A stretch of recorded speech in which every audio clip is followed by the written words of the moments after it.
Hi, this is Tom Shanahan of SpiritualAdrenaline.me. I'm here today with Christian de la Huerta. Christian is a nationally renowned breathwork expert. He's the author of Coming Out Spiritually and the upcoming book, Soulful Power. Christian, thank you so much for coming in today. Thanks, Taking Tom. us in this beautiful place. Christian, how can breathwork, a focus on breathwork, specifically aid people in recovery? Yeah, you know, it's like, that's something that I call going into the frenzy. And I think of that, you know, the feeding frenzy of a shark, when you see sharks just going into that frenzy.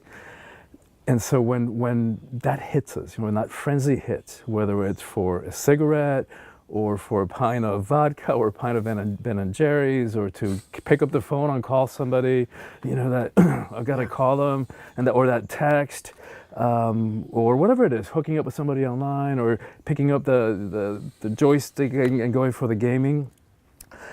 So, you know, the way that I deal with that is like, you know what, take a breath. Give it a couple of minutes, give it 5 minutes. In 5 minutes, if you still want to do that, whatever that is, do it.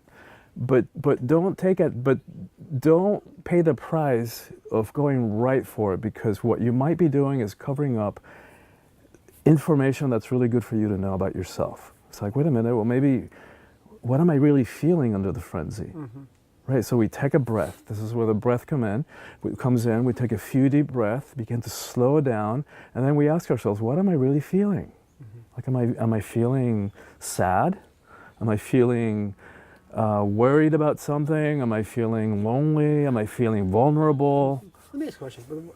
When I was using alcohol and drugs, and what I recognized was that by the time I recognized the impulse, yeah, I was already gone. I was off to the races. Yeah. So the question is, how do people who are in that either an active mm-hmm. state of using or an early recovery, how do they start to recognize the impulse to avoid acting on it? Do you have any recommendations? I think it's, to me, it's when that discomfort starts to rise, and then we're trying to numb it out. That's what we're trying to do, is like cover it up and not feel whatever we're trying to feel.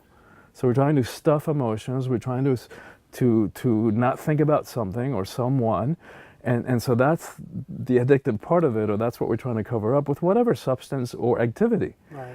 So, but as long as we do that, we all know it's only going to get worse. We can't sweep it under the rug. No, I agree with you, and I think that recommendation to look for the discomfort is really, really a good point, and that will help a lot of people that are out there. Yes, thank and then use the breath. And then use the breath. Go back to the breath, which is your mantra. Yes. Christian, thank you so much for coming today. Yes, if you're interested in more on this topic and other topics, you can visit Christian's website at www.soulfulpower.com.